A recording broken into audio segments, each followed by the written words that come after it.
El Señor esté con ustedes. Del Santo Evangelio según San Marcos. En aquel tiempo, Jesús y sus discípulos se dirigieron a los poblados de Cesarea de Filipo.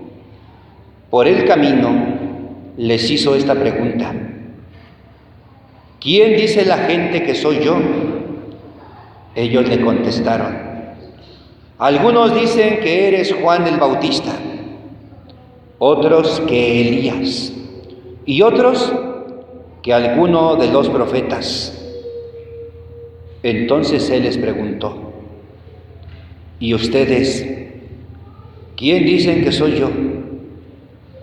Pedro les respondió: tú eres el Mesías.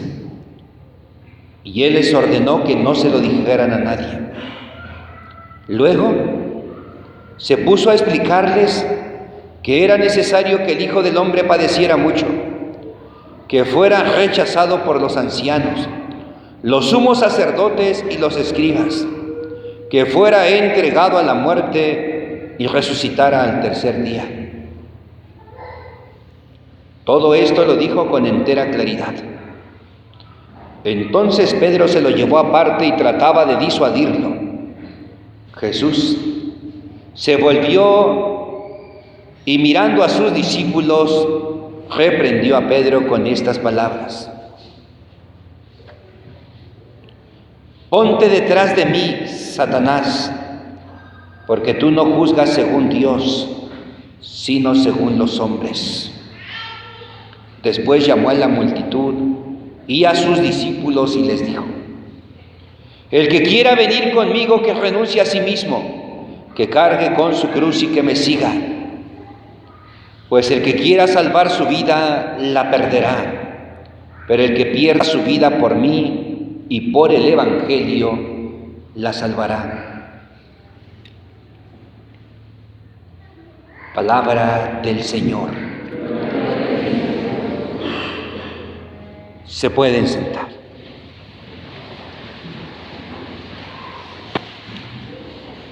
Dice el Evangelio, queridos hermanos,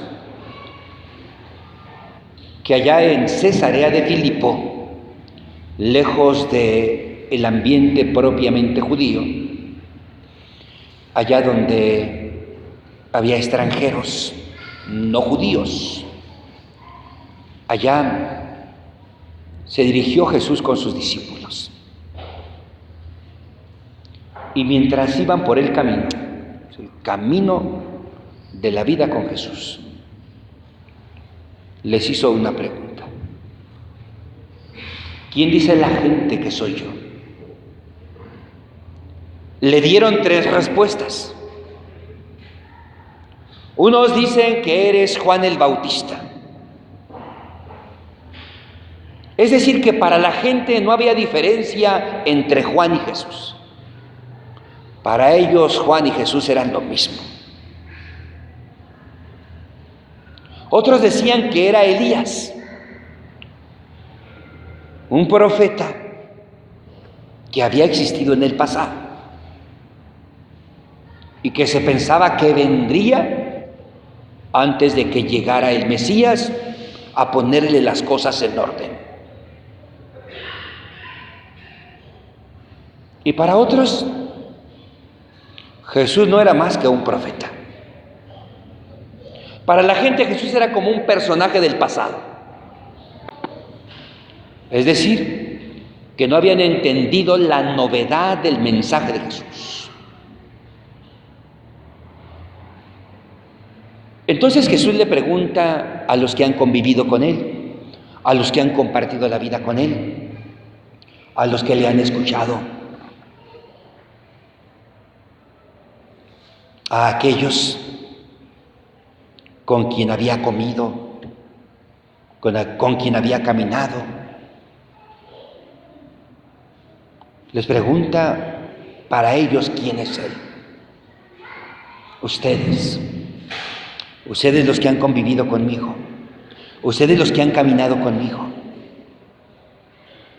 ustedes los que han compartido la vida conmigo, ¿quién dicen que soy yo? Y Pedro habla en nombre de todos.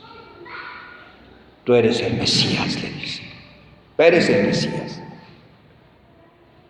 Pero Jesús le pide que no se lo diga a nadie, porque la idea que Pedro tiene en la cabeza del Mesías, pues es la de alguien parecido a David, el rey violento, político, militar, que había sometido a las naciones bajo la autoridad del pueblo de Israel. Y así lo pensaba Pedro.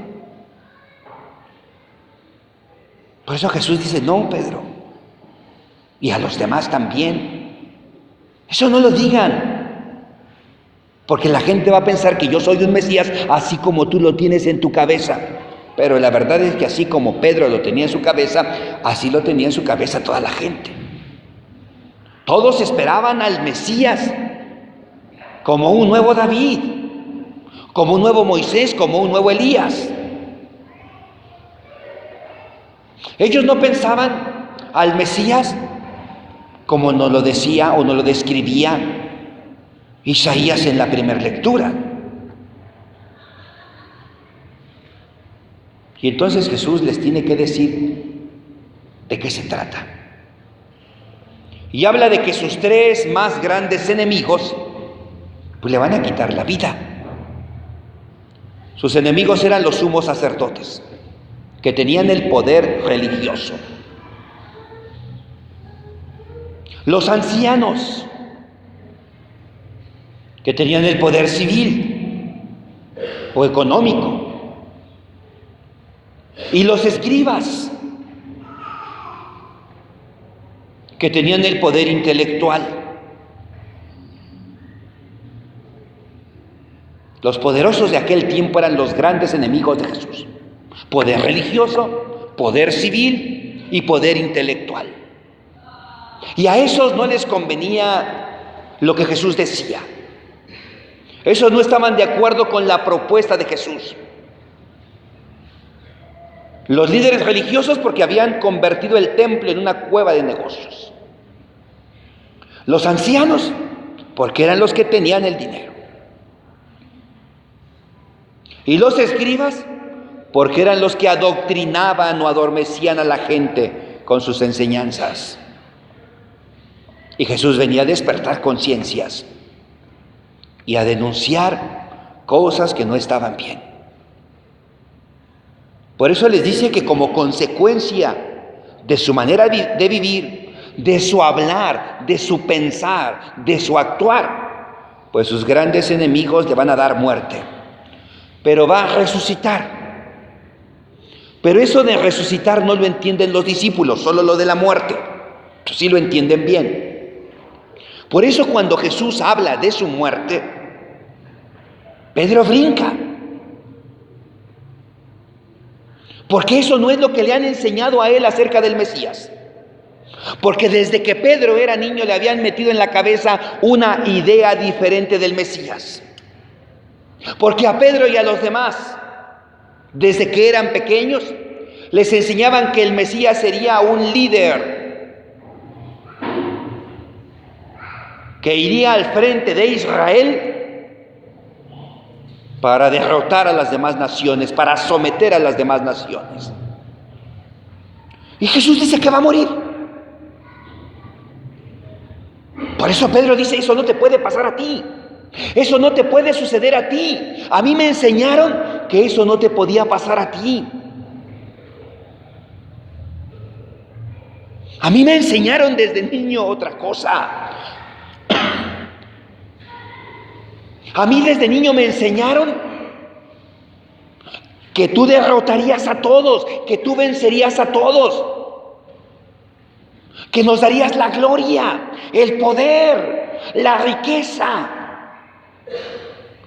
Aquello fue desconcertante para Jesús y para los demás discípulos, porque ellos acompañaban a Jesús buscando la gloria humana,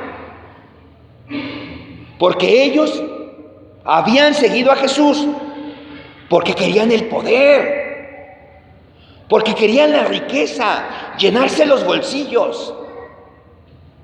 Y Jesús le sale con que lo van a matar. Oye, por favor, pero eso no te puede pasar a ti. Si te pasa eso a ti, imagínate qué nos va a pasar a nosotros. Tú no puedes morir.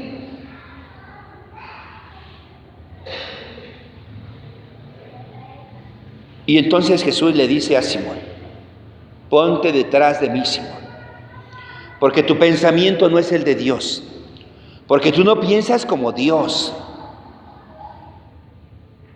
tú piensas como los hombres. Tú no piensas como Dios, tú piensas como te han adoctrinado. Porque tú no piensas como Dios, tú piensas como te han enseñado desde pequeño que son las cosas, pero eso que te enseñaron no es de Dios.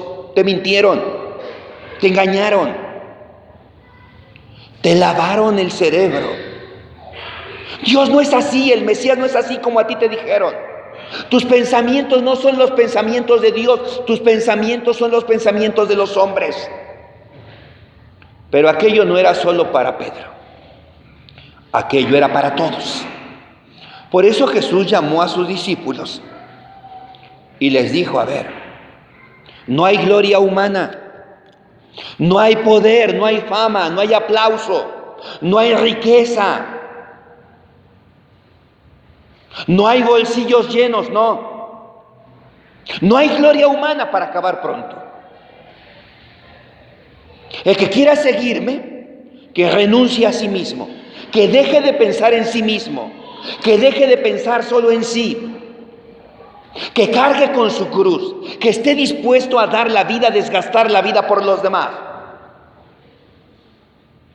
Y entonces que me siga.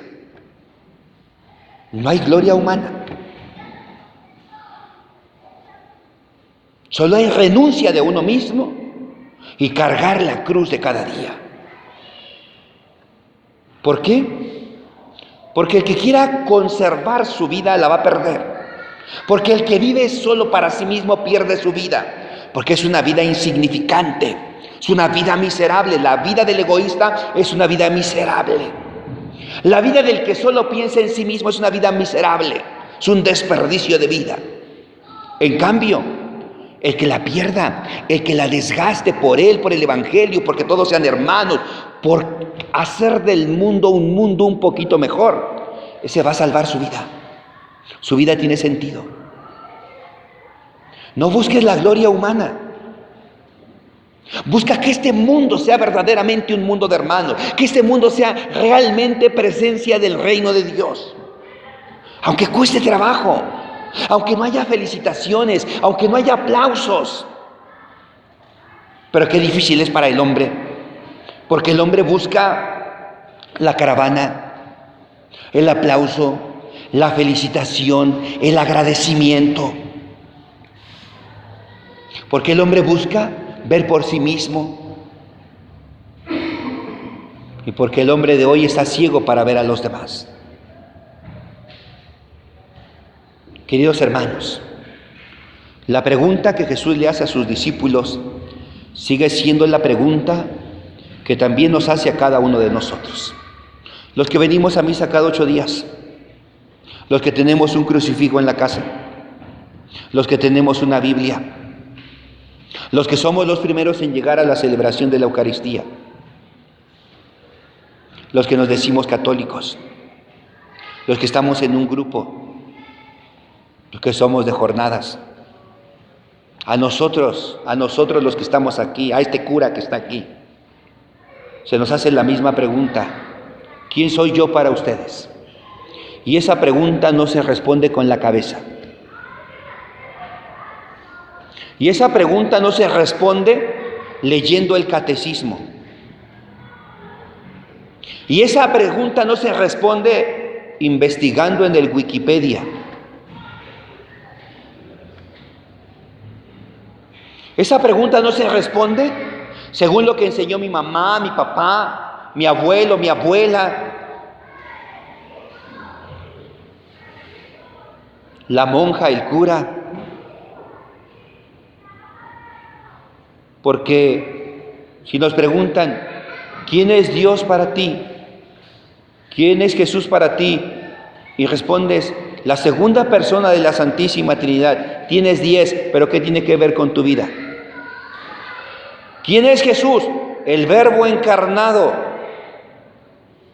Tienes 10, pero ¿eso de qué sirve en tu vida? Esa pregunta no se contesta con la cabeza, ni con los libros, porque para la historia Jesús es un personaje famoso. Para muchos, un filósofo oriental, un maestro oriental. Para otros, un líder de masas. Para otros más, el fundador de una nueva religión. Para mucha gente Jesús es como un guardaespaldas, ¿no? Voy con Diosito para que me cuide de los asaltos, ¿no? Para que no me pase nada. O para algunos Jesús es como un vigilante, para que cuide mi casa y no se metan a robar. Como si fuera un policía, un guardaespaldas, un guarura. Para otros Jesús es como una pomada. Lo tocan y luego se untan. Como si fuese una pomada mágica. Para otros es como un fetiche que se cuelga para espantar los malos espíritus. Para otros, Jesús es como un mecánico. Padre, échele harta agua aquí al motor, porque se me descompone muy seguido. ¿Quién es Jesús para ti? No se responde de esa manera. Se responde con el alma, con el corazón, con lo que Él ha hecho en tu vida, con el cómo te ha venido transformando, con el cómo te ha venido renovando. Por eso es importante la oración, por eso son importantes los retiros, por eso son importantes los encuentros, porque ahí conocemos realmente a Jesús y nos encontramos persona a persona con Él. Por eso son importantes las jornadas, porque ahí conocemos a un Dios vivo, que no se le conoce con la cabeza, sino con el corazón, que no se le ve con los ojos, que no se le escucha con los oídos, que se le ve y se le escucha con el alma. Por eso son importantes los ejercicios espirituales y todos esos momentos en los que nosotros podemos encontrarnos personalmente con Él. Cuando te pregunten quién es Jesús, no contestes lo que aprendiste en el catecismo cuando eras niño, cuando eras niña. Contesta lo que sale de tu corazón.